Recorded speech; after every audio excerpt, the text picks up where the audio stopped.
Welcome to Universe Unveiled, the podcast where we explore the mysteries that challenge our understanding of history and the universe.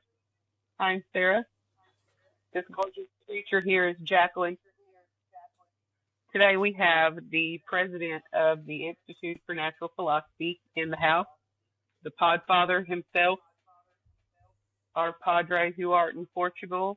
He wrote 2 books, The Resonant Earth and Stardust. I have read Stardust. Jacqueline, did you finish The Resonant Earth? I have. You did? I did. That's good. Well, let's open with a prayer. You want to open with a prayer? Shall we? Our padre who art in Portugal. Hallowed be thy pod game. Thy kingdom beeth up and coming. Thy will be done on Universe Unveiled, as it is in the Institute. Amen to that. Give us this day our daily podcast, and forgive us of our shenanigans, as we forgive thou which committeth shenanigans against us. Amen.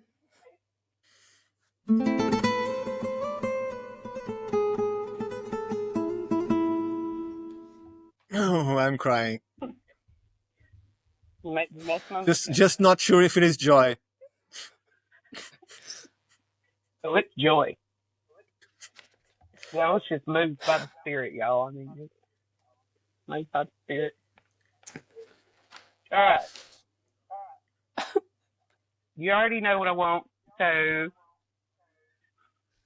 how about grab the screen and we're gonna look at the Telluric energy lines in Michigan. You want to look at that? Sure. Yeah, we need to talk about this. So let me share my screen.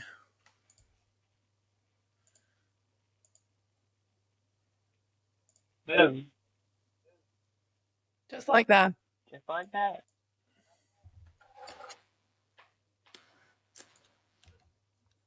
So like this, we can't see much, right? But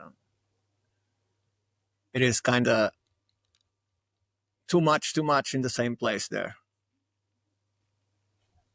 Like, look at the concentration. Why? Yeah. Well, first, can you explain for the people who don't know what we're looking at right now? Okay. So this is part of the known telluric lines, and as telluric lines, I'm including ley lines, the Hartmann grid, the lunar grid, the Becker-Huygens grid, the 12 Weil vortices, all of those. Although there's many lines that are known but are not included here because I never found that there aren't files to include, right? You also find that these lines show the alignments between the sites. You'll see that they are not exactly, if I zoom in, the sites will not be exactly on the lines because the lines are not as thin as we can see on the screen. The lines are broader, so they can be 600 feet wide by 100 feet tall, depending on what type of telluric energy it is. But sometimes you see like the Grand Serpent Mount. You see how many are concentrated here? A lot of intersecting. Yeah, so it's not a coincidence. And you see that mound, you go through the line, mound. So these ones are not exactly on the line, but they are included in the same system.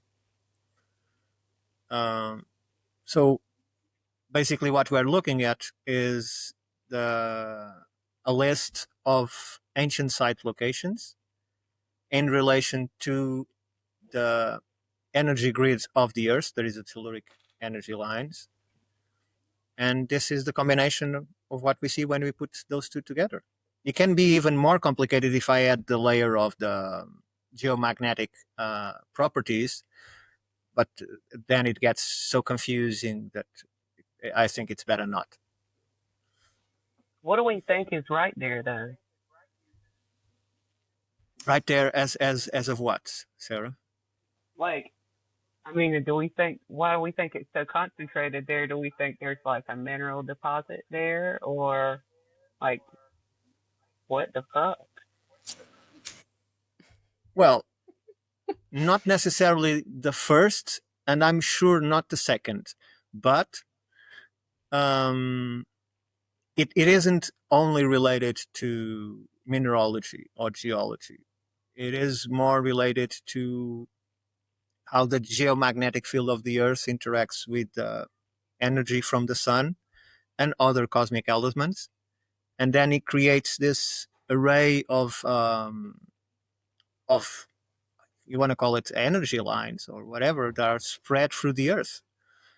It is above the Earth, so it not necessarily requires a certain type of geology. But if you combine the two, you create a more powerful effect. That's why megaliths are built, and these mounds are built normally in places where these energies either converge or are strong enough to produce whatever effect that they are looking for. So uh, I've been looking at some videos, for instance, and you see the people speaking when they are going about these mounds. When they are going into these places, they feel a difference in the air. There is an energy, somewhat like I experienced personally many times in Sintra, for instance, that is not as confluent as this. This might take a time because there's a lot on this in this map.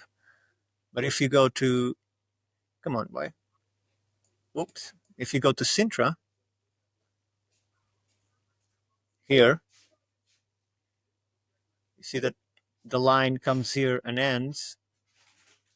But this is a place that also has this type of energy, but it is created by artificial means like lots of underground areas, lots of tunnels. So all of this from this point to this point to this point to this point, including going up and down the it has 600 meters high. So 6 and 6, 12, 1800 feet tall, right? And you have the castle here.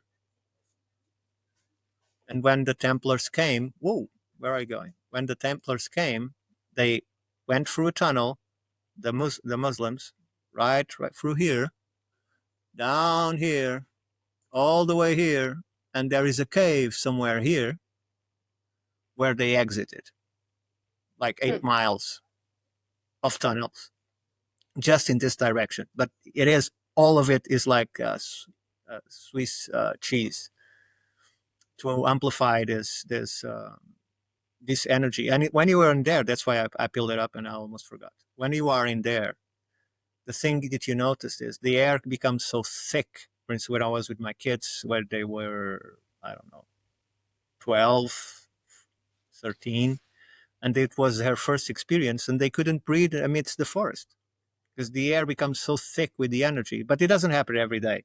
We were lucky on that day that the energy was quite strong. There are days where you don't feel it much, but you can feel the energy of these places. And I think that these shamans or these wise people of old were also chosen by their ability to sense where was a good place to build a mound or a megalith or erect a stone. Or so I'm not sure if I answered your question, but Oh, you did. So there's like, it fluctuates then. Have we considered, it is completely have it we, is completely go ahead. it is completely related with with a relationship. So it includes archaeoastronomy, it includes geology, it includes mineralogy, it includes sacred geometry, and all of these things combines with cosmic energy by alignments of planets, of moons, or even those very very weak energies. And when most people might be listening and saying, the energy is so weak, how can we ever feel it? Well, you shouldn't forget that gravity is a weak force, very weak, and yet try to jump off the ground and you'll see where that gets you. Right. And it's a very weak force. So all of this has some type of relationship. It's no accident that they choose several specific days on the year to produce ceremonies or whatever, because that's when those energies are stronger. That's when they can connect from site to site. In fact, as I've been listening through the work that I've been doing, all of these mounds, they are more or less equally distant, up to 30 miles, I think, so that the communication was possible from one mound to the other.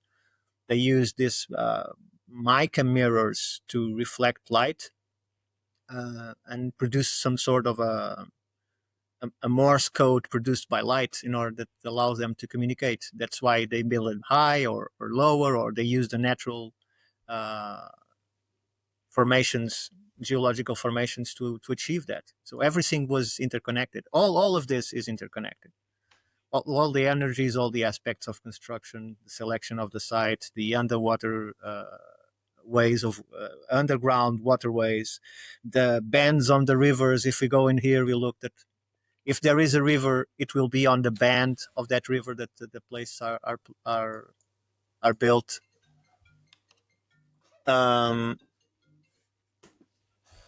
So I don't know really what I can say more about it, but keep shooting.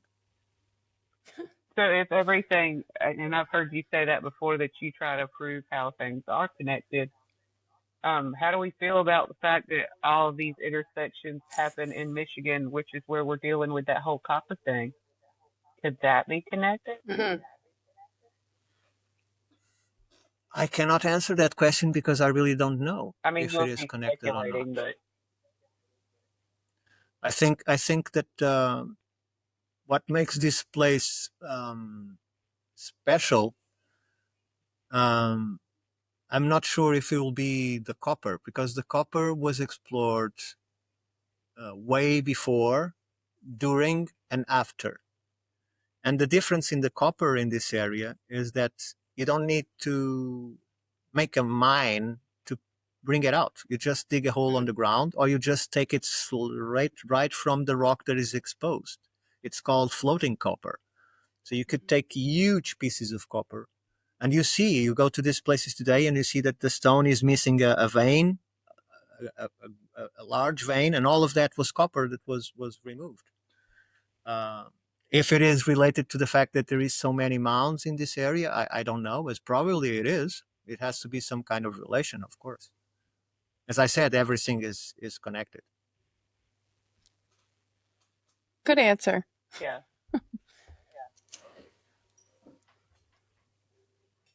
I would say because it would be related because they're living and working and using the resources in the area. So Well, I mean, if you look Yeah, at it from like an animistic point of view too, like, is it alive? Like, is the energy what the grid animistic? Sorry, Sarah, I'm having difficulty to listen to you. You have some echo and not too loud, but can you repeat that, please? So if you're looking at it from like an animistic point of view, is it alive? Like, Oh, yeah, the planet is very much alive, like and the the energies current grid, too. like Yeah, its own body I system? was, yes, it's like going to Rupert Sheldrake in his question: Is the sun conscious? Right. hmm. So if the sun is conscious, everything is conscious, even in a small rock. I believe that everything has some level of consciousness. Uh, I'm not sure if, as I've learned from Ethan, this expression that is to be aware of awareness, that is to have awareness of awareness. I think that's probably more like a human characteristic, to be able to. But we see that probably 90% of the population is not aware of that awareness. It's just aware, right? Because there is not, the process doesn't go as deep because people are in this 9 to 5 lives. They have responsibilities, they have schedules, everything is pre-programmed or pre-agreed. There is no time for speculation on who am I, right? It's more who I have to be instead of who am I. So I digress, but I think I answered the best I could. Yeah, that's a great answer. Because that could be like your time slips and like just thinking about like the fluctuation in the grid. Like that's got to be it, right? Like with time slips, What do you mean? just Well, strange anomalies and things like that's got to be it. well, the anomalies, even if you talk to people that study these things in these places, you'll find that most of the appearance of cryptids, being Sasquatch or other types of creatures, the appearing of extraterrestrial phenomena, all of that stuff happens a lot in these nodes, these areas where the lines converge, and there's a lot of lines converging on that area. So it's I don't want to make a mistake, but I think at least more than 60% happened in those areas, if not more. I would say comfortably 70, 80%, but let's stick with 60 to be conservative. But I think most of those things happened in those areas. And you have this phenomena. So you have 2 or 3 parks in the America where they actually found where is the border of these lines by accident, of course, but they found it, and you are in it and you are out of it, right? And what they notice is these things can compress light itself and does reality itself. So when you transit from inside the line to outside of the line, for instance, if you are 6 foot tall, once you go into the line, you get 7 feet tall. Then you get out of the line and you are 5'4", right? So, and you keep going from one side to the other. And scientists went to 2 or 3 places like this, and they were trying to bullshit. Let me bring the instruments and let's demystify this thing, and they couldn't believe their eyes. So, and since they couldn't disprove it, they didn't care to prove it either. So it doesn't appear in any studies because it's too complicated for them to explain how light itself compresses how we see reality, right? And that It's happens. Yeah, go on, please. it's just like all that concentration of energy. It's almost like 2 dimensions brushing up against each other. Yeah, probably. It's really weird. If people go into and write vortex on YouTube, probably they'll find the video. There are 3 or 4 videos of that, and it's uncanny how you see people shrinking or growing according how they are on one side or the other of this border, right? And they have from one place they have this ball on a Rex on a shack, and they use it to show people that the ball, instead of going down, it goes up. So it has inverted gravity, as I found in a place near Cabo de Roca in Portugal, near Sintra, where you're seeing that image before, where things go up hills instead of going downhill, right? And that's another phenomenon that is caused by dislocations that no one exactly knows how it happens. There is no really a physics justification on how to explain it. It's just outside of those rules. It's the exception. So what about Dan Shaw and that what's the little magnet thingy he has? Yeah, Dan Shaw, what he has is that medallion recreates exactly what happens on that borderline. They found a way to create a device that you put on the floor and anywhere can create that division that concentrates or expands light. The thing is, the effect is is visible, but it's not as strong, obviously, because it's just a small magnet on the ground. But still, is astonishing that they can create that just by putting some magnets together. It's really amazing. That shows us that we know nothing, basically. It really does. And I mean, I feel like I would have to be there and see it with my own eyes because it's so hard to wrap my head around that.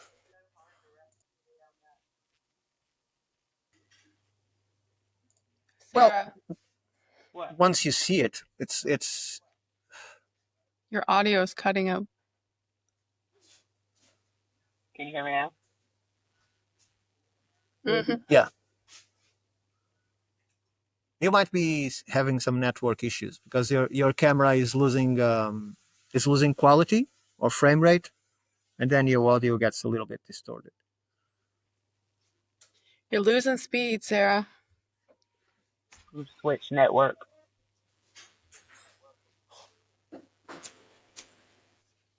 How many networks do you have? Is that data? Ooh, now I'm really frozen.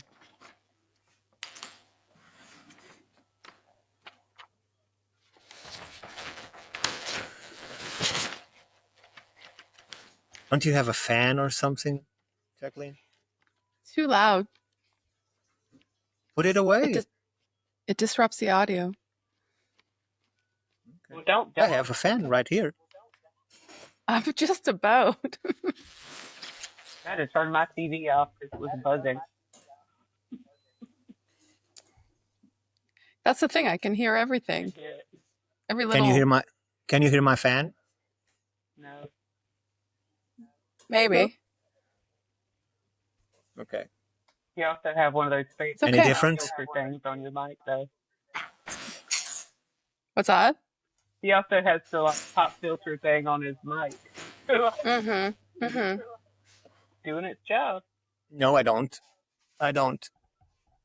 It's just a mic.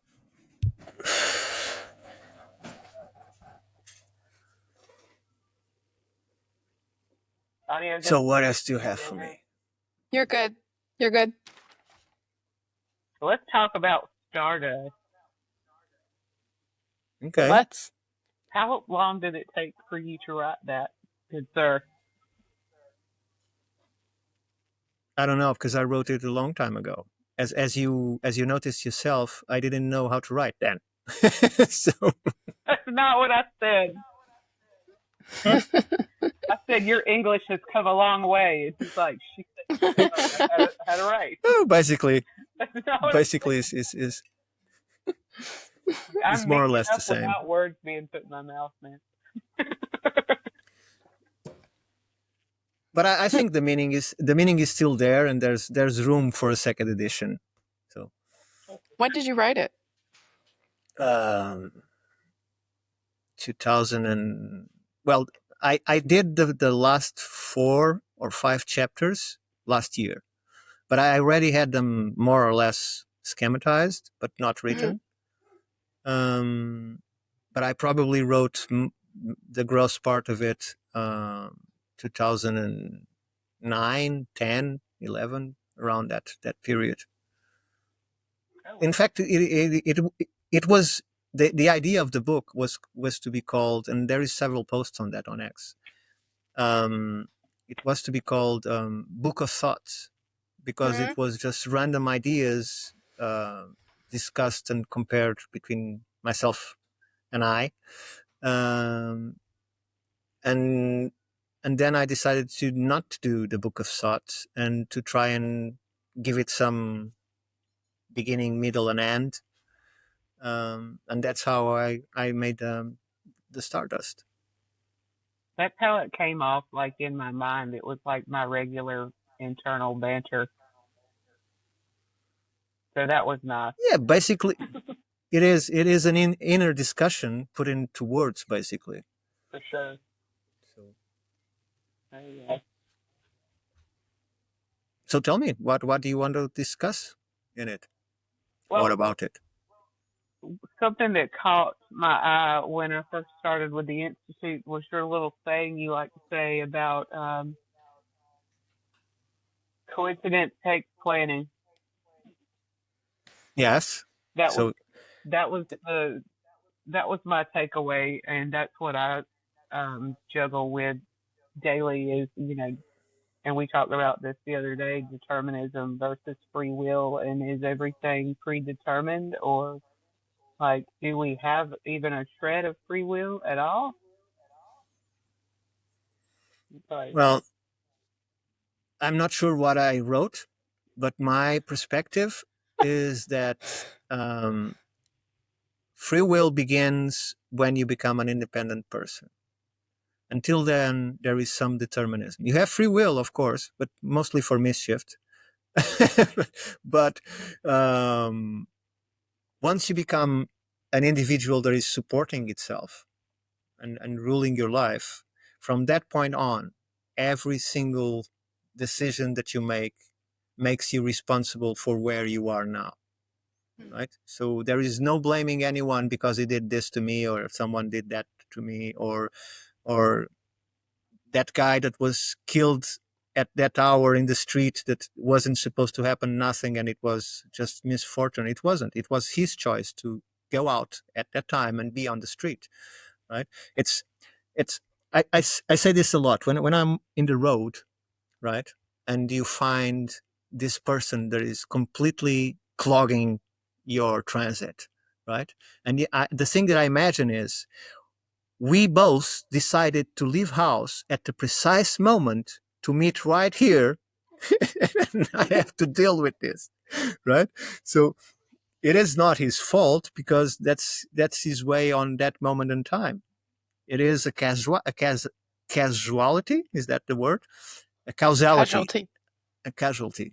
Causality is Merovingian on Matrix. casualty. Well, it isn't a casualty because we have common sense and balance, because otherwise sometimes there will be casualties. But at least verbally. So the main point is most people decide to excuse where they are by saying that someone else's fault or something else is at blame for what's going on in their lives. And I disagree with that. I think it is every single choice, every single second in the past that led people to where they are right now. And it was their choice. Even if they think, oh, I had no choice. There is always a choice, right? Mm-hmm. It might not be an easy one, might be one that we cannot actually do, but there is that choice. It is us that decide what path to take, right? So in terms of determinism and free will, I think that we are playing in a sandbox. For those that play games, understand what I'm saying. So you are playing on an open world where you can do a lot of things, but those things are limited. And there is that determinism because those things are limited that you can do. You cannot do things that the game is not prepared to offer you, right? But if you stick to the rules and the limitations of your sandbox, your choices are almost limitless, right? You can do whatever you want inside it. But still, there is that combination between free will and determinism. Determinism is not what conditions you to do whatever you do, is the overall limits of the system you are included and not your choices. So that's how I differentiate it. So it's kind of both based on your awareness of your own awareness. Yeah. As long as you understand the rules, you have total freedom. So it's like it's not as limited as Henry Ford, that when he created the Model T and was asked by reporters on why are all Model Ts black, and he answered, "You are wrong, my friend. People can choose whatever color they want as long as it's black."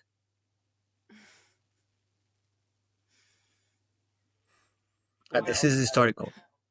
Well then, You see? So that is a very big limitation in terms of determinism. And there can be still a choice. You can also choose, I like black, right?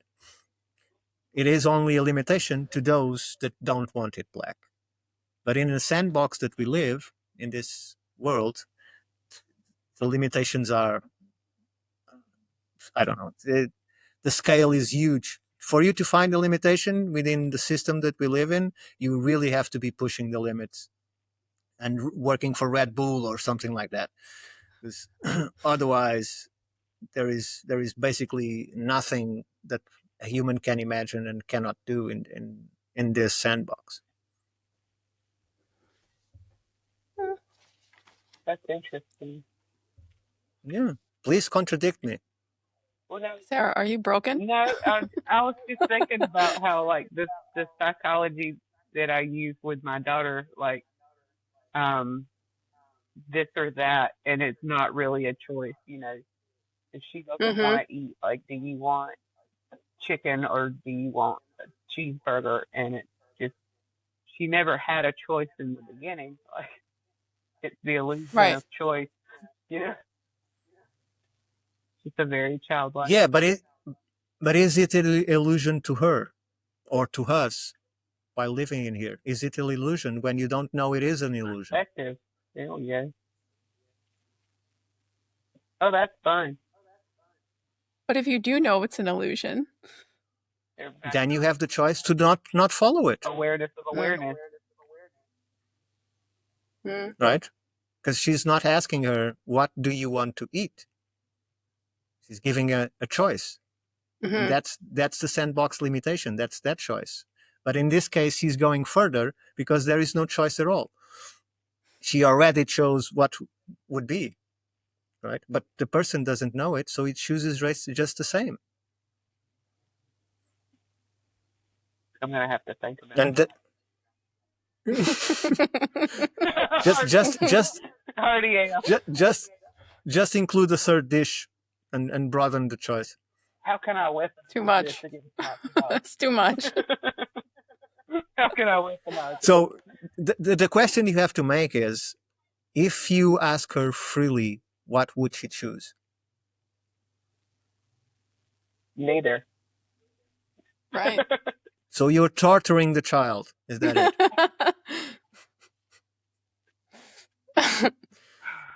Yes, that's torture. All right. It is torture. Unless she says chocolate all the time or Chicken or candy cheeseburger, or and something. She wants chips. Do you blame her? No. Chips are delicious. She's smart. She knows the rules in the sandbox. Okay, let's talk about Tridactyl. I know that you like the Tridactyl guy a lot, but I'm going to be honest, I've not really looked into Tridactyls yet. So I would like to know why you recommended that we look into the Tridactyl guy. What's going on there? What do you think about Tridactyls?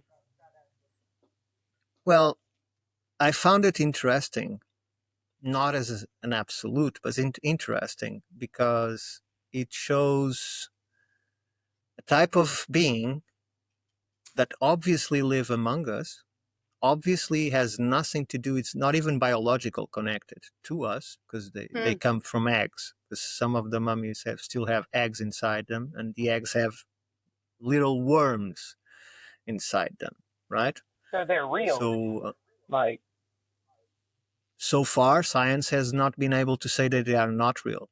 Okay. I'm not saying they are real. What I'm saying is, so far, for all the tests that they've done, and they are on university. I thought that this gentleman that I spoke to about them, that he was the caretaker of the mummies. He's not. The mummies are on a university in constant study, and from their perspective, they are completely real. And probably that's why they don't expose them too much, because it could change the mentality of peoples. Are they aliens? I don't think so. I'm not a fan of explaining things through aliens, because I think we are not the first. We are not the only ones. And we are just too used to don't see anything else but humans. But you just recede 10,000 years, 20,000 years, 100,000 years, you start seeing there is not one Homo sapiens.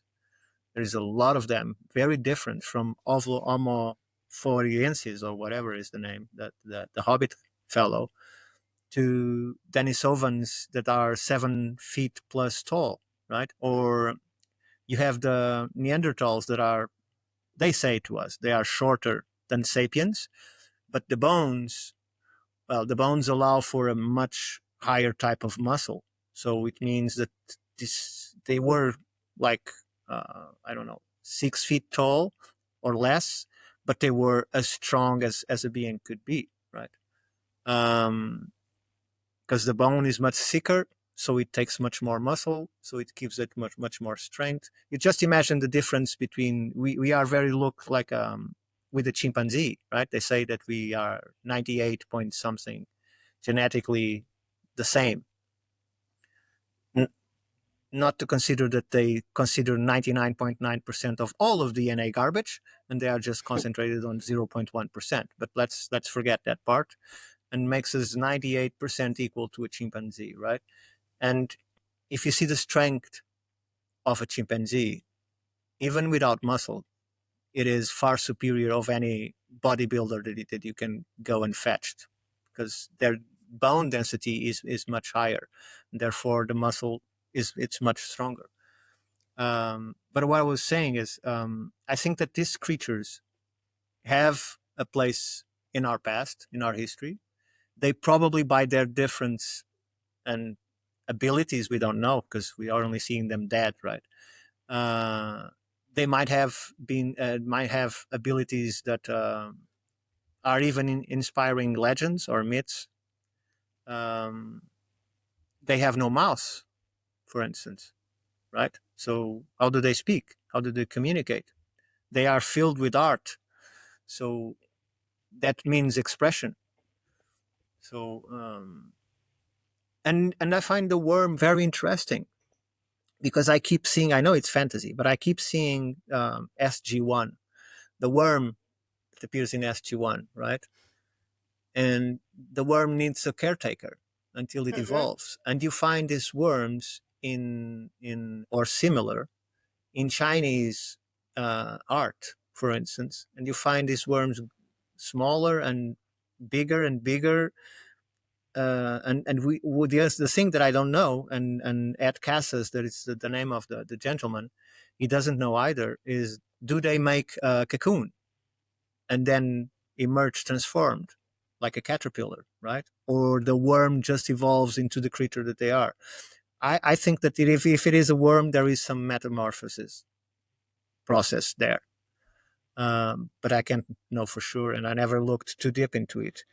But the thing that kept me interested in it is that a few days after I had the talk with Ed Casas, I found these 2 books showing the life work of these 2 speleologists that are showing in the book that the whole Europe, from the British Isles to Turkey, are completely filled with tunnels.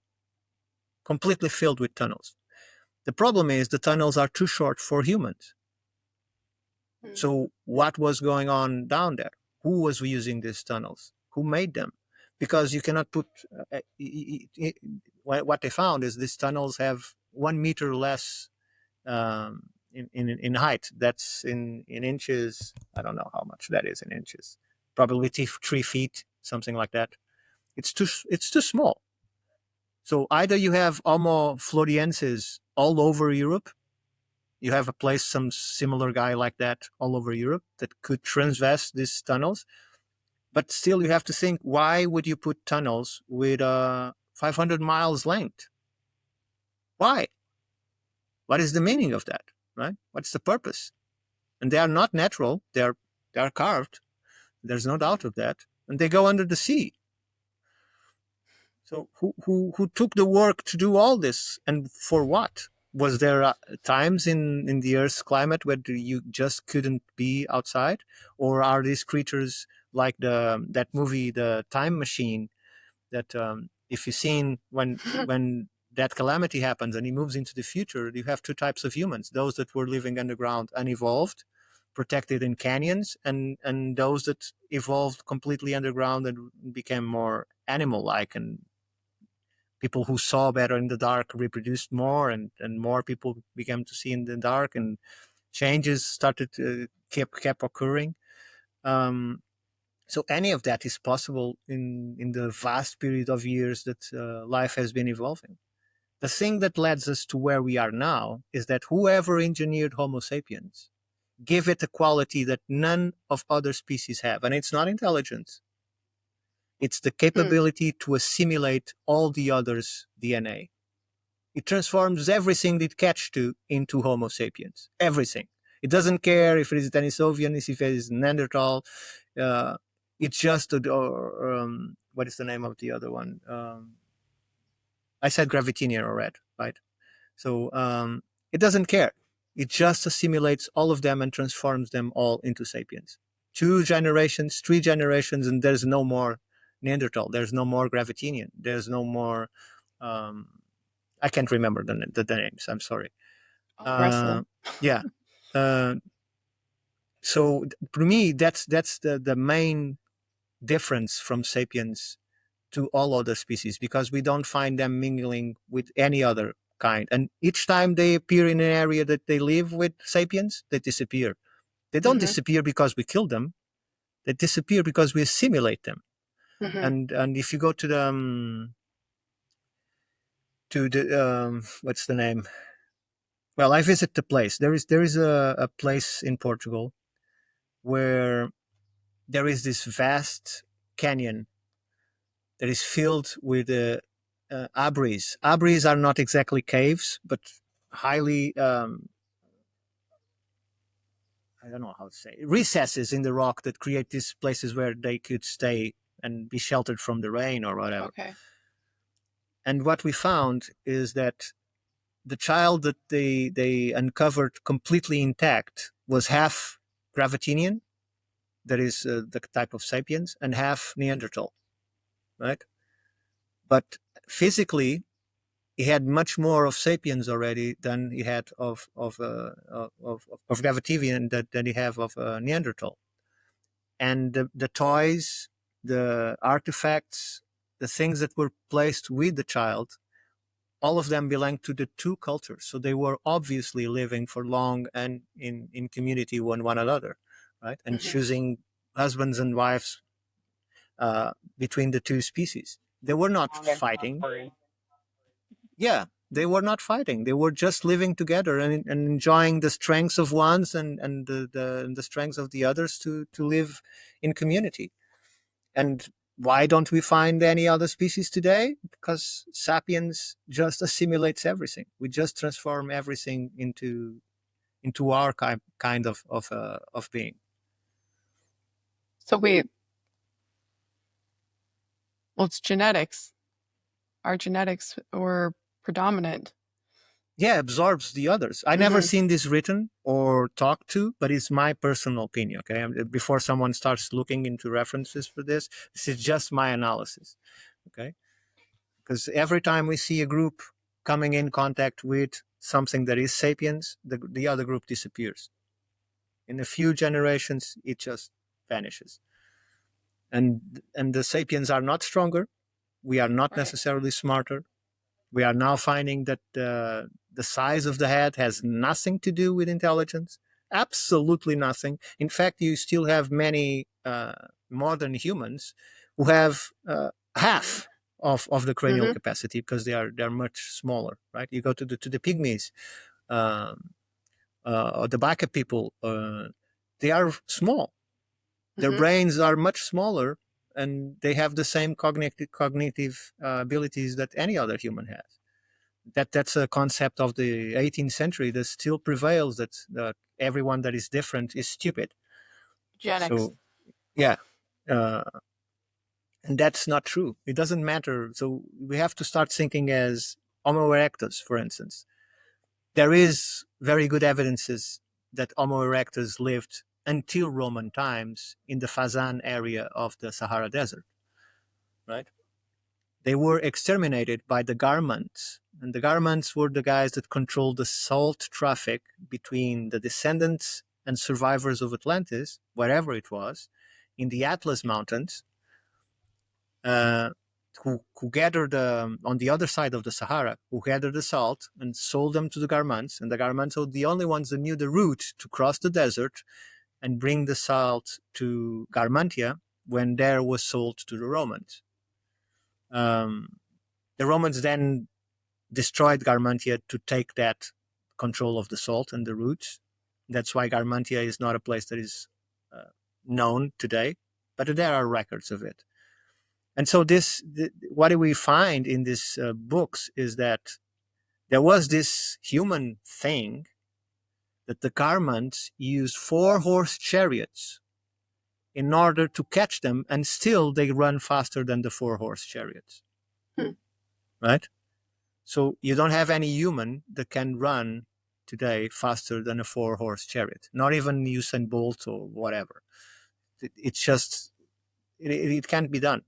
But if we look at the morphology of the bones, Homo erectus walked better than us and run much, much faster than us. They were much better equipped to walk than sapiens is. We are very imperfect in walking. We smash our joints.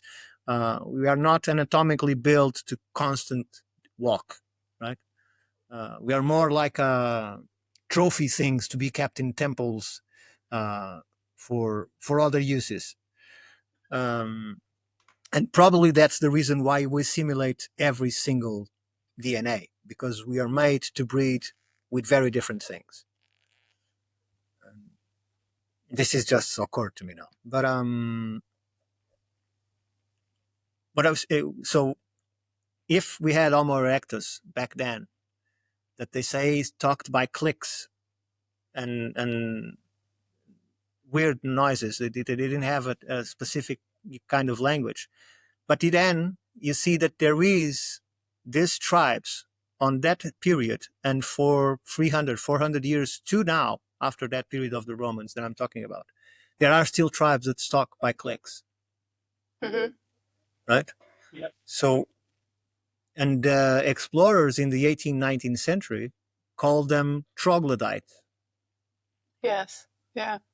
Okay. And that's why today there is still the expression to call someone a moron, to call him a troglodyte, because they were considered very inferior to the natural philosopher that came from Europe and went look to those very primitive people that ate bugs and have a weird way of cooking the food and didn't have a language and didn't have writing, and they look weird and were quite dark. So they must be some kind of inferior type of species in the evolution that never got to be fully human, right? And that justified the many atrocities afterwards.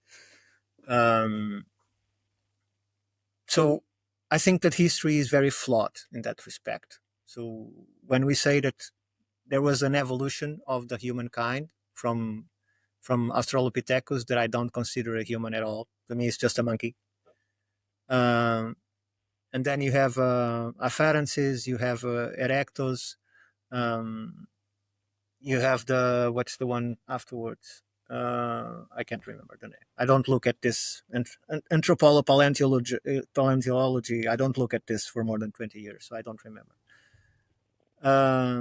My meaning is just this: the fact that they were different doesn't make them stupid, doesn't make them less intelligent. The fact that they don't use the same technology as we do doesn't make them stupid or less intelligent. It's just a different mindscape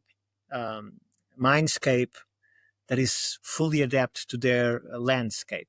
And it's a concept that is completely different from ours. That is, it is our landscape that shapes our mindscape. So you have to adapt to the city. You have to adapt to its laws, to its rules, to what you have to do, and they didn't have that. They just have to simply survive. You just need to survive the day. So you need to don't meet any cave bears, don't meet no dire wolves, don't meet no smilodons. Manage to hunt something and bring it back for us to all feast, eat, and share knowledge by the fire at night, right? And observe the cosmos, measure it, and start creating things in relation to the cosmos itself, scaling it to small bits. And I diverge again, but you can go for the next one because I'm way off. I lifted flight, and I need to We land. were following you. I think you're spot on because I mean you just said that they just needed to survive, and then there you go back again to all the caves underneath Europe you were just talking about. I mean that's probably what that was. They just needed to survive. I feel like they probably did have to just go live underground, like the time machine. It's probably Well, a little more. you wouldn't create something like that unless it was out of necessity. Yeah. It wasn't for fun. Build character. You know? Yeah. It would be for out of necessity, you know? Yeah. Well, Yeah. I think that each and every one of the types of morphologies and anatomies that we find in human-like species, I think that each one of them is the result of highly advanced engineering for specific purposes. Mm-hmm. From giants to Florenses, I think that each one of them were created to fill a part.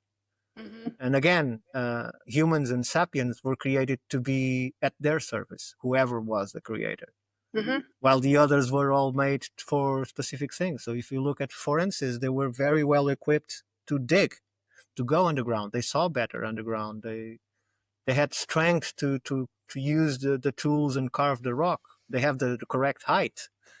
They could survive in less oxygen environments. Then you have the giants.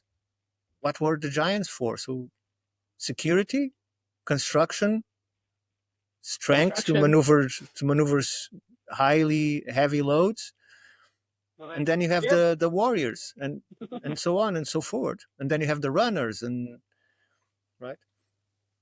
So I just think that at some point in history, whoever was the designer of all this had to retreat, basically because probably we were becoming too many. There's too many eyes of them. And once they retreat, you see the beginning of the sun gods. Either in Egypt or any other civilization, you see that they all start to be calling sun gods. They are no longer the gods. They are the sun gods. They represent the gods. Right? And then after that, you come with the kings with divine representation. They were instituted by divine rule. Right? And then you have these politicians that are upholded by divine vote, if that means anything, and if the votes are anything like real thing, which I don't believe. I don't know that's. But it's all a matter of how they have to adapt in order to maintain control, in my point of view. And the other ones are no longer needed. So true. I think there is a reason why you have to go back to the 40s to see the emerge of the civilization that we are living in today. Because technology changed completely. They were in the Stone Age, right? And they were using the same technology that was known for 10,000 years. Most people don't know, but steam was used for recreational things. They knew the power of steam, and yet they didn't use it. Yeah. Like the South Americans knew the wheel, they didn't use it. While historians like to say, oh, they were stupid. They didn't knew the wheel. No, they knew the wheel very well. You cannot make round things like their calendars and their designs of this perfectly symmetric wheels and not know what a wheel is and what happens if you put a wheel rolling on the floor. They knew the wheel. They just didn't need to use it. Right? Yeah. If you have a lemma, if you have a llama to carry your stuff, why would you use a wheel on terrains that are full of rocks going up and down? And it just doesn't work. So we mistake lots of time the lack of technology that resembles ours to lack of technological development, and that's not true, because there's many ways to be technological advanced. But since the 40s, you see this push into silica, into processors, into condensers, into motherboards, and making things smaller and smaller, better conductors. Digitized. Yeah. And all of this happens from a single point in time. If you go and look into it, there is no 100 years of research. It just appeared. It's someone suddenly said, "Oh, guys, they're ready for this. Let's give them this to play." Right? And we started enormous, and now we are making smaller and smaller and smaller, but the technology is exactly the same. Exactly the same. We just have better conductors. We know how to think smaller. We have robots to build robots, and robots that build the things that we use. They know how to weld in nano spaces that we can't do. But the technology is exactly the same. There is no advance at all between the first computer and the supercomputer that we have today. Nothing. The only difference is better conductions, better conductors, better systems, better materials, smaller, and more of them. Lots and lots of them. Yeah, because they keep saying to us that a scientific calculator from the 80s had more processing capability than the computer that took the module to the moon. A scientific calculator, right? From Texas the Instruments. 80s. Yes. So that and the rockets, right? I keep ranting about the rockets because I think they're just utterly stupid. So it doesn't make any sense to me. Right? I didn't want to put myself in a highly explosive thing and then light a match beneath it and let it explode controllably so I can go to the stars. It makes no sense at all. Right? Sounds like a bad plan. It is. Right? It almost makes Jules Verne look smart. Oh, he was very smart. But he just needed to scale the canyon, that he used a cannon to shoot the capsule to the moon. If we are doing the same thing, we are scaling in order to achieve what we want mathematically. But the technology is not evolving. We're just scaling. It's still the same technology, just doing smaller and better. It'd be a lot easier to understand, I feel like, if they weren't completely lying their asses off about the moon and everything about the moon.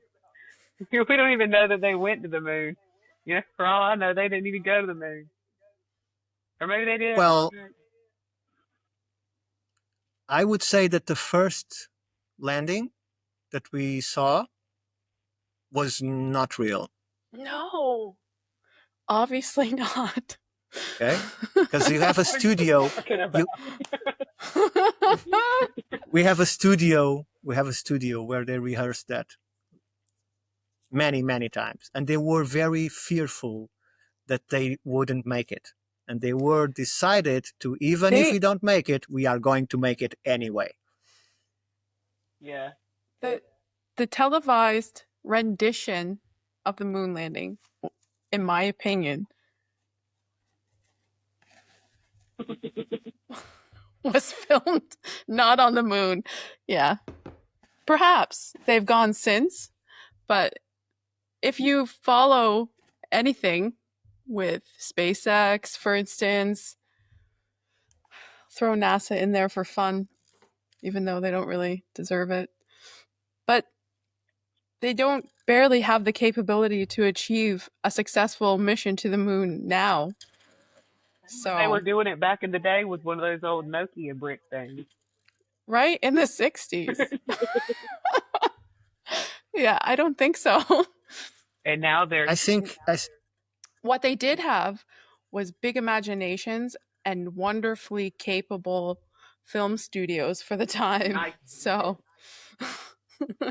and Stanley Kubrick. That's what they had. They first approached him because he had the better lenses. Right. So he wanted his cameras to film it. And they took his cameras, he took his cameras to the moon. Mm-hmm. The design that he used, that's what they used. But they also used the studio that he used to do 2001. That's right. To create the moon landing. Mm-hmm. And that's what we see in the footage. In fact, and it looks wonderful.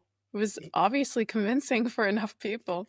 No, the first thing that they did wrong is the fact that they decided to show a footage that was 10 times worse than television was able to do in terms of quality back then. It is obviously turned down in quality. It's like you having a 4K television and you are watching in 180p, right? It's all distorted. But personally, I think that they had the capability to go to the moon. They just took their time, and the Russians too, to find what is called I don't know the name. I forgot the name. Well, there is this point, the neutral point. Sorry, there is this neutral point when you go to the moon, and this neutral point is the most important part of the equation because it is when you stop accelerating and you start decelerating. Otherwise, you crash on the moon or you just shot by it completely. Right? That's why we failed more than 30 times between Americans and Russians, because no one knew where the neutral point was.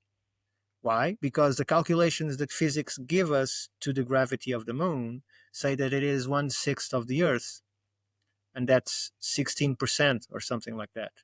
And they were doing the calculations based on that. What they found is that the moon is actually more like 66% of the surface gravity factor of the Earth. And that changes everything. That's why the Chinese also didn't knew and failed 7 or 8 times. That's why the European Union tried to put some things on the moon and they failed because they don't share this information. There is only 2 places in record that shows this neutral point that indicates the 66% of surface gravity factor on the moon. And those are from Werner von Braun on his own book. And the other is a small citation that was given when they managed to land on the moon, not the astronauts, but land the model, whatever they would send there. They did a small speech indicating what was the distance, that neutral point, then where they stopped accelerating and they started decelerating. And these are the only 2 points that they speak about this true gravity of the Earth.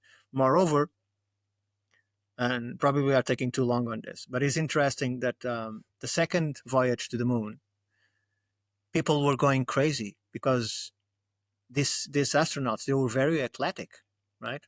And the moon had 1/6 gravity. So they were thinking, I'm going to take a golf club and I'm going to hit it and it's going to disappear into space.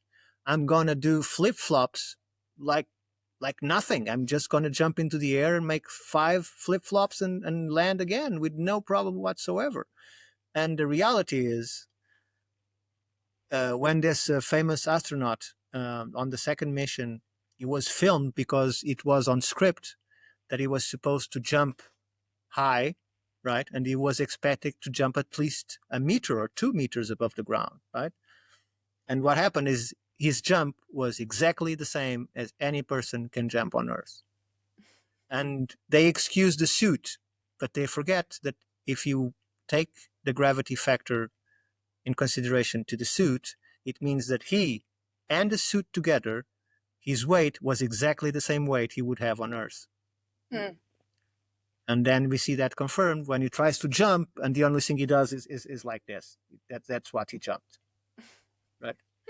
Moreover, there is another very big inconsistency that no documentary refers. There is the fact that you see the soil on the moon, that sand that leaves that has the tracks of their foot, and that's not possible. Just not possible. And I explain you why. they decided to do an experiment with dirt, fine particles of dust accumulated until it becomes a dirt, right? And they drop a ball, like a bowling ball, from 30 feet high, 30 feet high, right? And it lands on it and creates a crater, right? And the ball sticks like this, submerged on the dirt. Now you bring the ball up, you close the structure, and you create a vacuum. Right. And inside that vacuum, you launch the ball again. The ball reaches down there and just makes. It can't go through the dirt because there is no space for it to go to. There is nowhere between the particles of sand or dirt for it to sink. It's as hard as a wall, basically. Right? And that doesn't happen on the moon. So either they were never on the moon, or there is an atmosphere on the moon. And the most logical explanation is there is an atmosphere on the moon. That's exactly why they didn't land on those very good places for them to land, where there are things to be watched. And they landed on the valleys. Why? Because the atmospheric pressure was much higher and the requisites for the suits were much lower. So they used the valleys, and they were in about 70% of the same characteristics that you have here on Earth. You still need the oxygen, but in terms of pressure, there is that pressure. And that's why they can leave marks on the ground. That's why they can lift dust into the air. And if you think about it, you cannot lift dust into the air, in the moon, because it's fully compacted in the absence of air. Right. It doesn't matter that the gravity is shallow. You just cannot put your hand on the floor and pick some dirt, because there is no space for your hand to enter in, because there is no air between the molecules. Right? And this is something that is not explored, but it to me is the most logical thing to speak about, because it's I don't know, it's the best evidence I can give to either the moon has an atmosphere or we never went there. It's as simple as that. If the skull is so compacted, then how come it rang like a bell when they hit it? Or would they blow something up off of it? That's different. That's different. So the wall behind you is compact, right? Yeah. So if you hit or punch the wall, it will create a sound on the other room, the other side. Correct. And if you have the correct acoustics, the sound will bounce back to the wall again, and you'll keep doing that as long as there is sound, the frequency can go back and forward. The curious thing about the bell is, where is the air for you to hear the bell? Damn. There is no air. And they made that mistake, because what they should say is the seismic waves of the impact bounced for 12 hours. Yeah, that makes more sense. And they didn't say that. They actually said it rang like a bell for 12 hours. There is no sound in space, only on Star Wars and Star Trek. There is nothing. There is no fire in space. There is there is nothing to feed that fire. Unless you give it the oxygen, it doesn't exist. You cannot live there. So there is no sound, no fire, nothing. Yeah, I love when they make a fire in space. That's fun. Well, you can have the space station on fire, or a spaceship, because there is oxygen from inside feeding that fire. It's going to burn off like immediately. But you cannot light a candle in space, because the lighter will never ignite. Yeah. Sarah, Jacqueline, you're going to have to edit because I have to go to the bathroom. Okay. No. Why? Why what? Why are you on your phone and not on your laptop? Because you said the camera quality is better on my phone, and so I've just been using my phone. My laptop camera. Do you have anything like this big and not too big, not too wide? Like what? Like a stick. Can you hit it with it on your head? No. Please. I'm not. Sarah, what I told you was to use the camera of your phone. The camera. I am. You are not. You're using the camera and the microphone. Well, sorry, I don't have a fancy mic. Sorry? I don't have a fancy mic. You get phone. Oh, you don't have a mic too. Well, this is not a fancy mic. This is a 27-euro mic. We might pick one up. Don't go for the expensive ones because it doesn't. I'm going to do it. I'm going to get the most expensive one I can find. No, don't do that.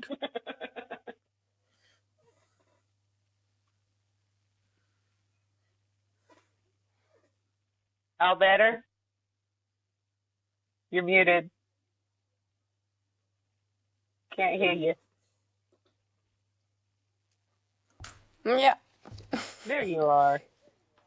Too much lemon water. That's why I just don't Okay, I'm I was- good. before we. I was saying that we don't interrupt for anything. You just do it right there and clean it after. Bag. I'll take you with me. The trash bag, Jacqueline.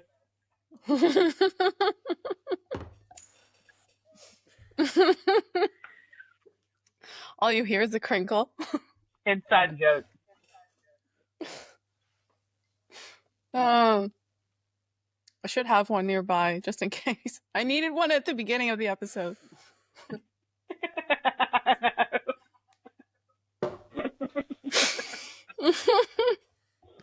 We got church laughter now. Just let me know where the manual is so I can study it afterwards. For what? For whatever you were discussing that I didn't understand the word. Oh, the trash bag. You. Oh. She's crying already. She's crying. Oh. Oh, That was like our first inside joke, Sarah. it was our first inside joke. Yeah.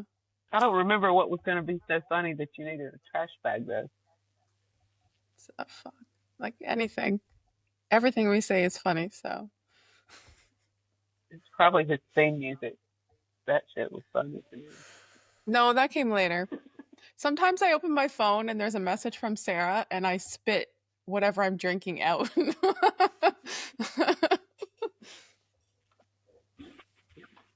Your voice, Or I'm in public. the voice. I'm in public and I read her messages. And I just look like a crazy person because I'm laughing to myself. Not bad. Sarah should be on the top world class learning to what's the name of the guys that break codes? You talking about Professor Hackers? Langdon from What? the Da Vinci Code? No, more codes like you remember Enigma? No. Who that? Enigma was the small box that the Nazis used to communicate. And so they had to join people that were not in the army and had minds that were completely on another type of synchronicity to finally crack the code. The British and the Allies used the wind talkers. Native. Wind talker. Yeah, they called them wind talkers because they were, if I remember the story correctly, they were native code breakers. Hmm.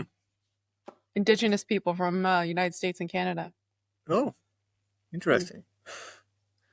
And their code name was wind talkers. That's a cool code name. Yeah, That is a it cool is. code name. No, but I think they only could go to the final level of the course after they understand what Sarah is telling. If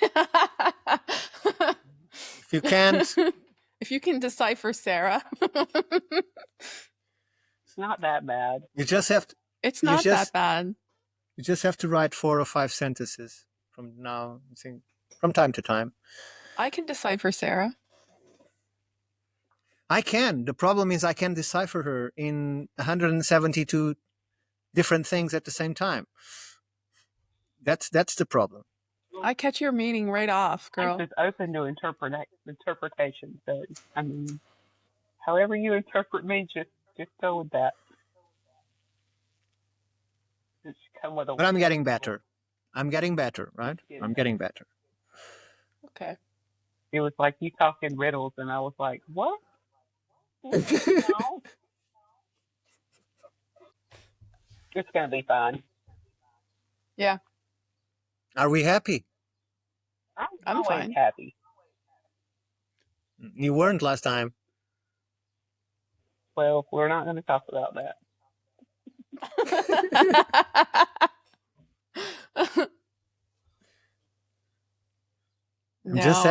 I'm just asking to know if I'm gonna get another invitation to be on an EU.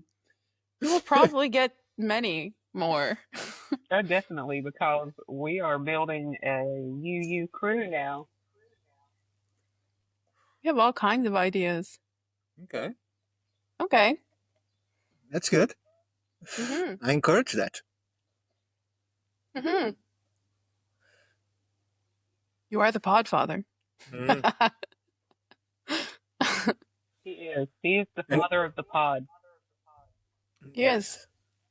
That's why I answered you that it can be rationally explained, and you got mad at me. I got mad. Sarah did. Yeah, you put that face, that weird face saying, huh? Mm-hmm. That's agreement. That's not disagreement. You have to disagree, and I don't like it. I have no idea Look what at you're talking about.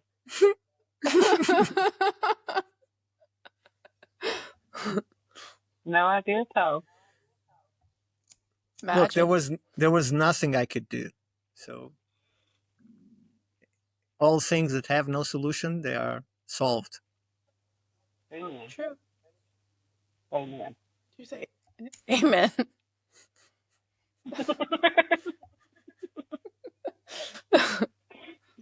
He has spoken. Got some wisdom from the Padre today. This is the sermon from Portugal. It is hot as a Christmas ham in my house. Oh, I do love ham. I know you do, girl. That's that Martha Stewart ham I promised you. And we'll leave this part in there too.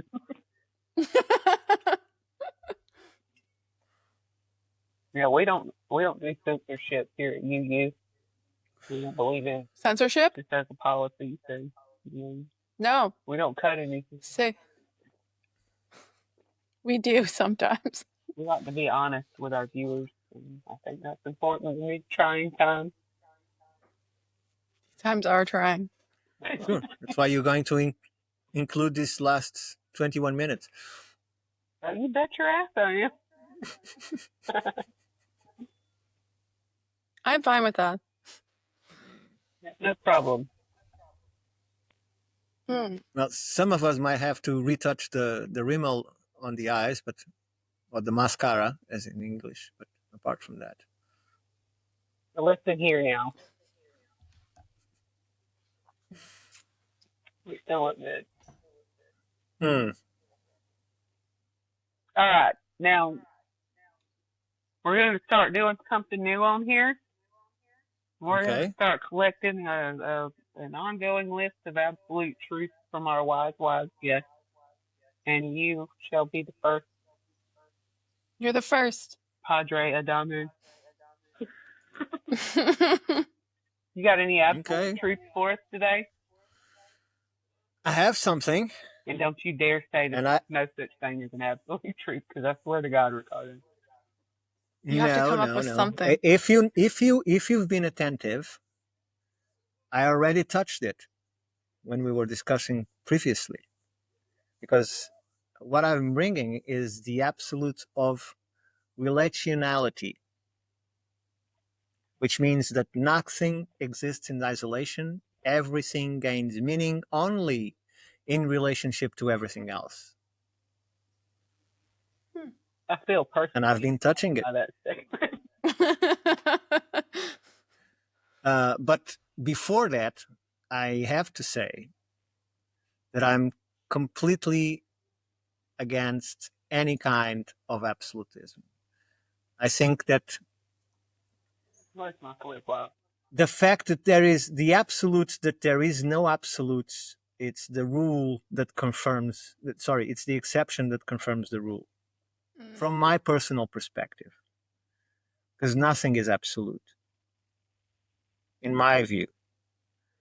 There's always a chance for change or evolution or devolution. But if we stick with the absolute that I brought, it goes like saying something like this: that reality isn't made of things, but of relationships.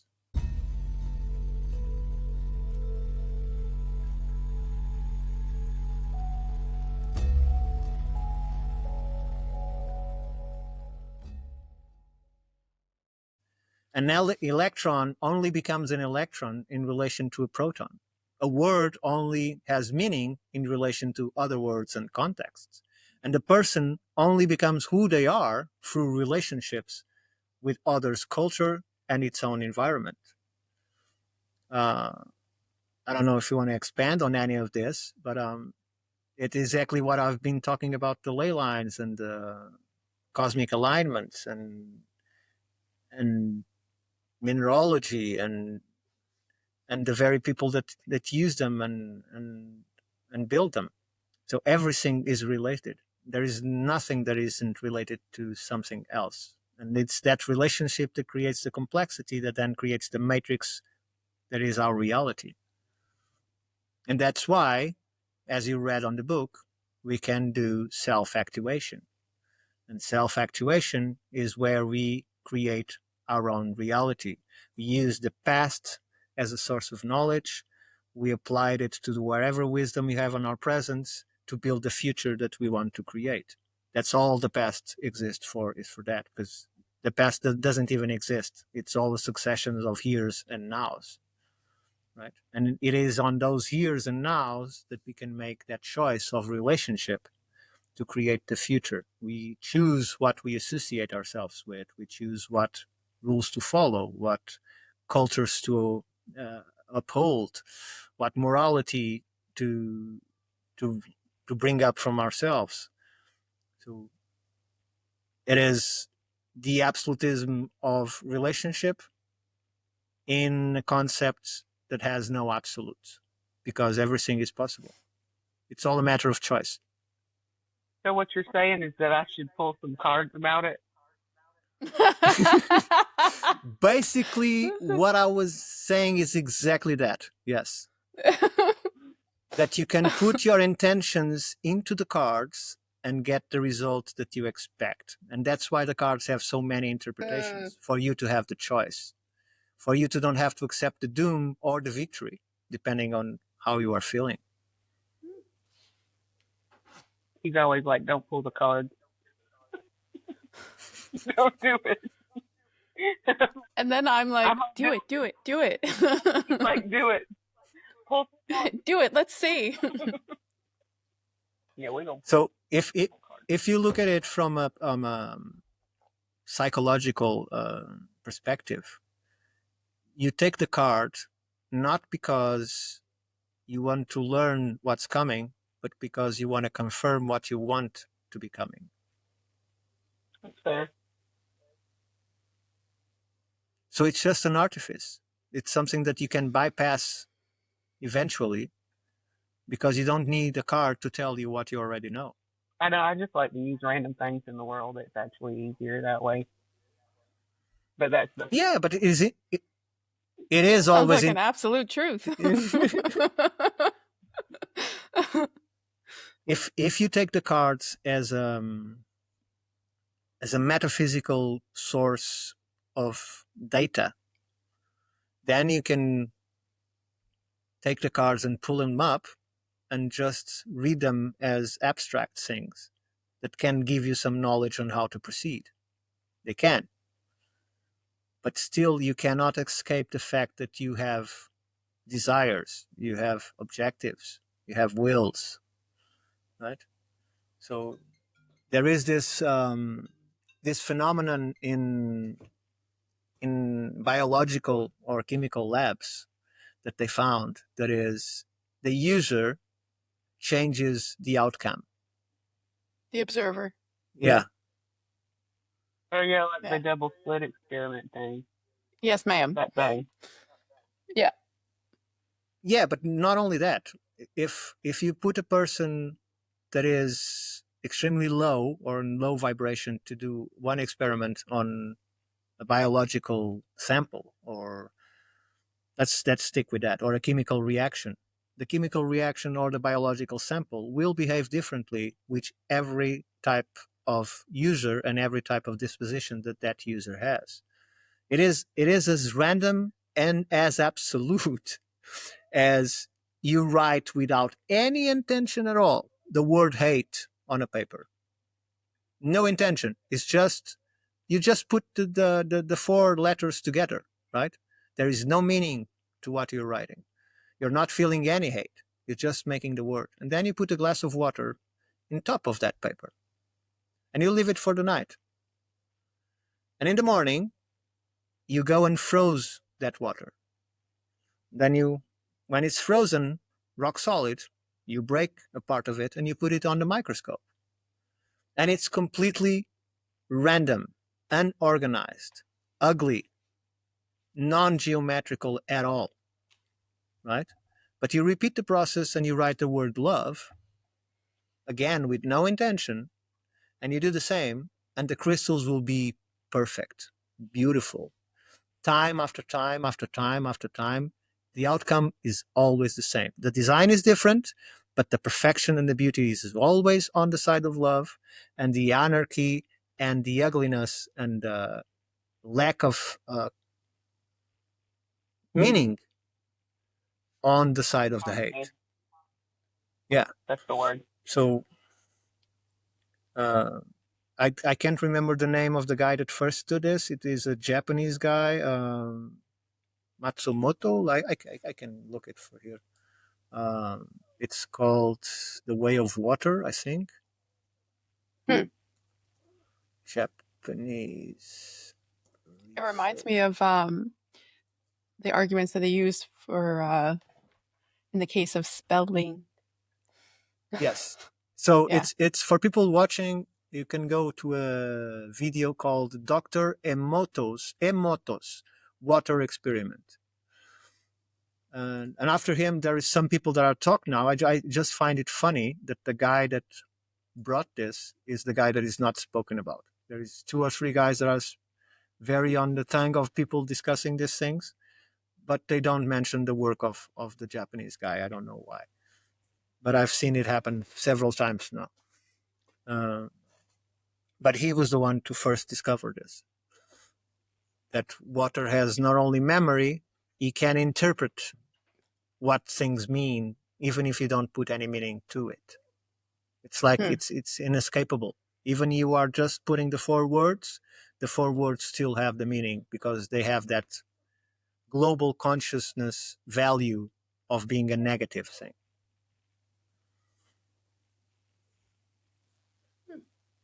That's interesting. She says, falling asleep.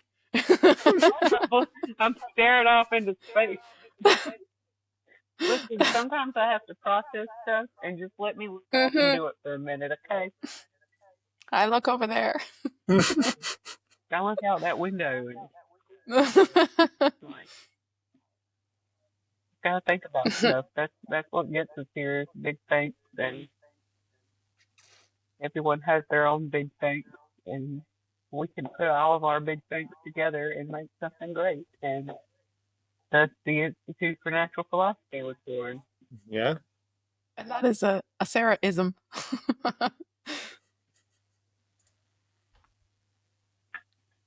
Yep. Look at her. Leave me alone, y'all. I think you're frozen, Sarah. No, I think she's moving. Mm-mm. Not for me. Sometimes it'll do that, but then when you play it back, it's fine. Are you No, sure? it's the double slit experiment. She's moving to me, and she's not moving to you. I'm like Schrodinger. You aren't I'm both moving and still at the same not moving. time. Exactly. Which one is real? I think not. Oh, there you are. I, Oh, no. No, you are not. I am. Okay. I trust You'll you. have to take your word for it. Oh, you're back. There you are. Probably for the best either way. Not unless you became frozen in a weird way, which often happens. Unfortunately, yes. It's when you make the stupidest face, that's when you get frozen.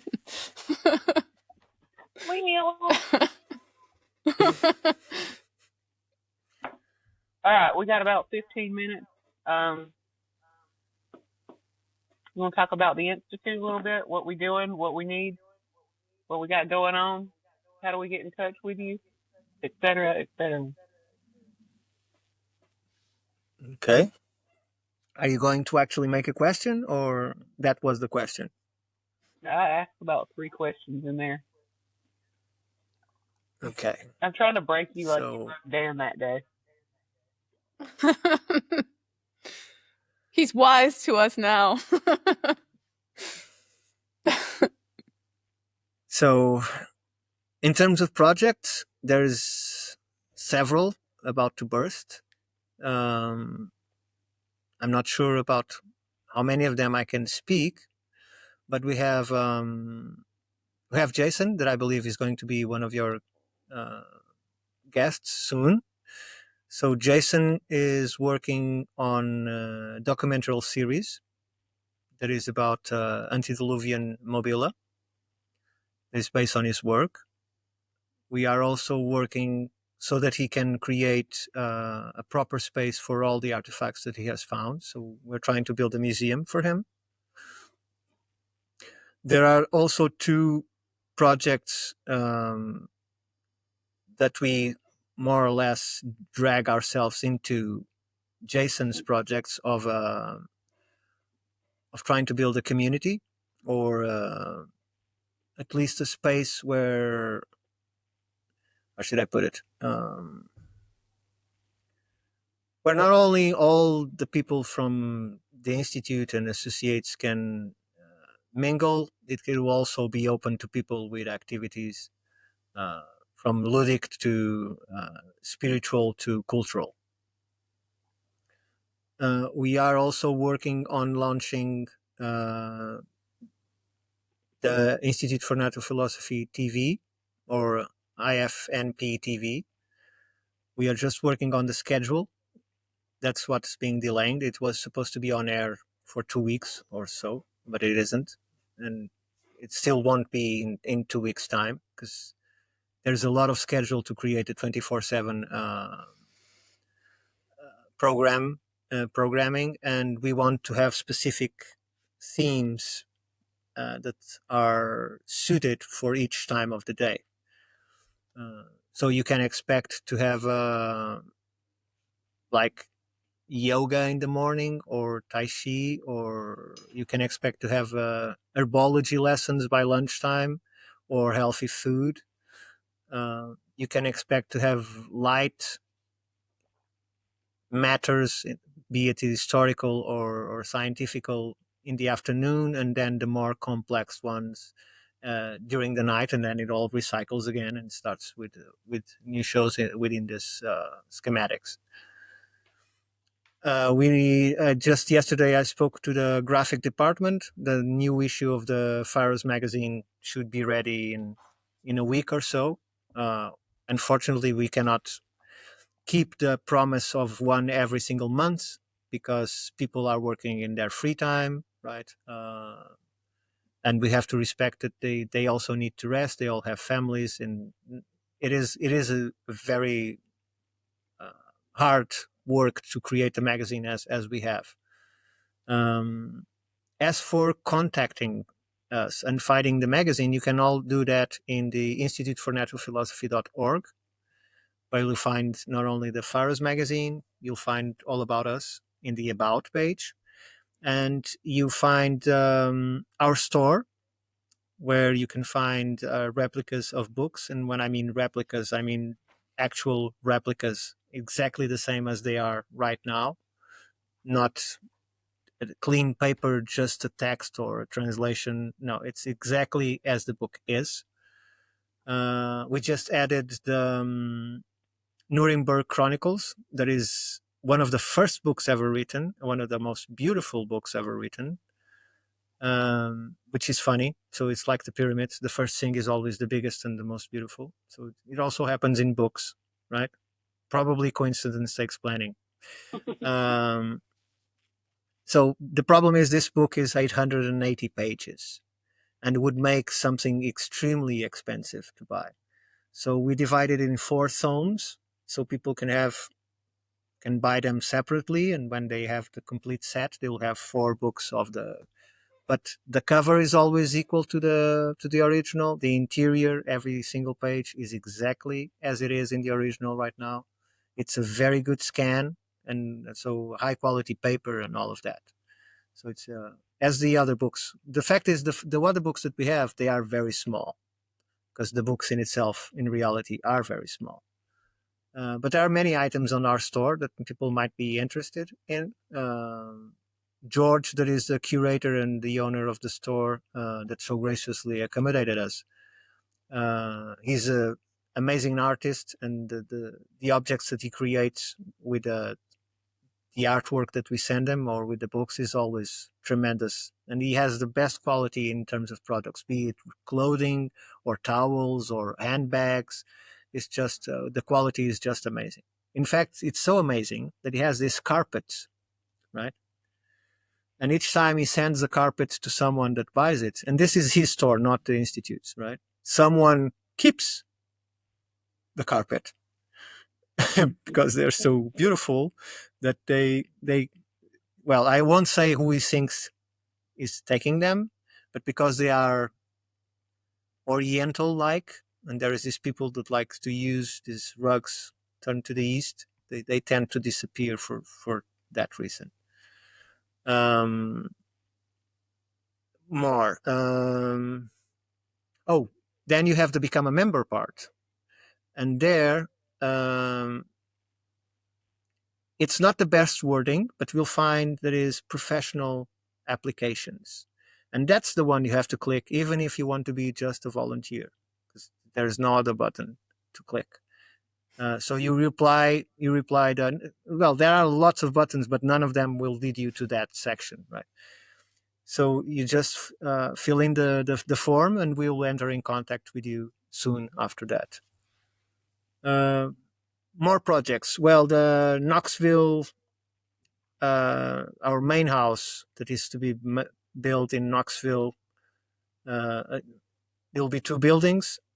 We are still on schedule, lucky on that part. We are just waiting for the 501c3 to be officially given in order for us to then advance with all. But we have everything in motion and very good perspectives on that. We have Wade. Wade is in Greece, in a small island. The island, well, it's not that small. It's Patra.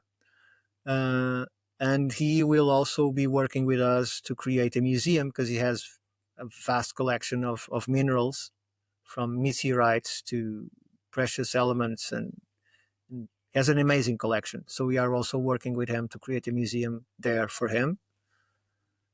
More things that are on the roll. Well, there are many other things, but on the roll. Well, we just had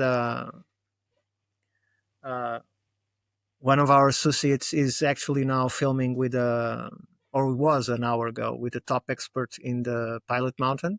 He was on site filming with him. His name is Jim McKelvey. If go and look for his books, he has lots of books on this subject. More things going on. Oh, we have Jeffrey. Jeffrey is starting a process to create a new book for us. That is the Star Forts in North America. So I've collected the data and I've written the book, and now he's adding the images for us to sell. And he's starting a new documentary on the Star Forts of Holland. But that's be in video. So we just acquired a new drone, and we are very excited to see what results we can get with that. Then we have the state of history and the downfall of academia that has been stalled for a while. But we are working on it too. And we have an offer to create a NACPRA paper that I have. And so if there is any academics that are interested in reading it and considering to sign it, we have ways to deliver it directly to the highest person that can actually choose to make a difference. So if you are interested in changing something of the atrocities that are happening in there, our perspective is very simple. We are only interested in maintaining the connection and awareness between Americans and indigenous peoples. Because in my perspective, what is happening now is with the removal of the artwork, with the removal of books, with the remove from libraries, from universities, from the web. There's many pages on the web that you go for look for an image of an ancient representation of an indigenous culture, and the image is not there. You just have the text because somehow it's considered to be offensive for us to see it. What they are actually doing is so we know that Americans and indigenous people started very badly, right? Very, very badly. And then there was this chasm created between the two. So many things were done to bring that chasm closed, and so that people know one another and respect one another. And by eliminating all the information about indigenous cultures from universities, from schools, from museums, we are opening that rift again. And how many generations would it require for a child not to know what is an indigenous American? No, Right? you How know. many will it take? Sure. And how many then after that you can create a Gaza-like system in the America itself with all these people closed down into a small piece because they don't fit in society, right? So the paper that we've written to change some of the things that are happening are based exactly on that, on the cultural values. We are not interested in meddling that anything that has sacred value to the indigenous. I think that they have all the right to their bones, to their sacred artifacts. And if they want to be gracious to let us look at them and analyze them, fine. If they don't, it's their right. So if someone comes to me and say, I want to dig up your grandfather to do some testing, I might as well say yes, or I might say no. And they have the same right to do exactly the same. And I think in terms of what I can talk about in projects, it's pretty much it. We are still involved with the copper story. So we are still somewhat involved, and at least in an advisory capacity. And we might have a presentation soon in the AIPA conference in October. We might be there represented with the paper that I wrote. So that will be fun. I'm looking forward to that too. I think you covered everything. I'm proud of you. Thank you. Pretty good. You remembered. More or less.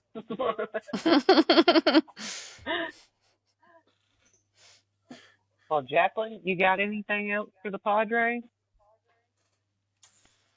I don't. I'm surprised you did remember everything. He did. You've been practicing. Mm. It's almost like you Except- did this before. I think it's the hosts are so gracious that it just flows. That must be it. That must be it. It's not me for sure.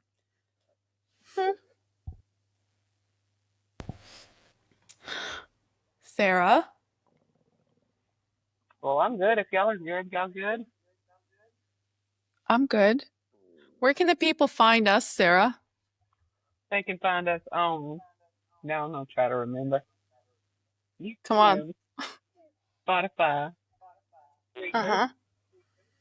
Insta, Uh-huh. Rumble. Uh-huh. Uh-huh. What am I forgetting? And X. And X. That's right. Very good. We're everywhere. We're like the good Lord, Like the Holy the Father. Holy Father. Bless him, Lord Jesus. Is that it from you, Sarah? That's it for me. That's all she has to say today, We're people. glad you came on, though. Yeah. I'm glad you brought me on. Always Thank fun you. to give you a hard time. Yeah. Uh, Well, I survive and I'm happy. You did Good. good, and you did so beautifully. So Thank you. we appreciate that. Yeah. Always a pleasure. If you could survive the beginning of this podcast, you can survive anything. That goes for everybody. That's true.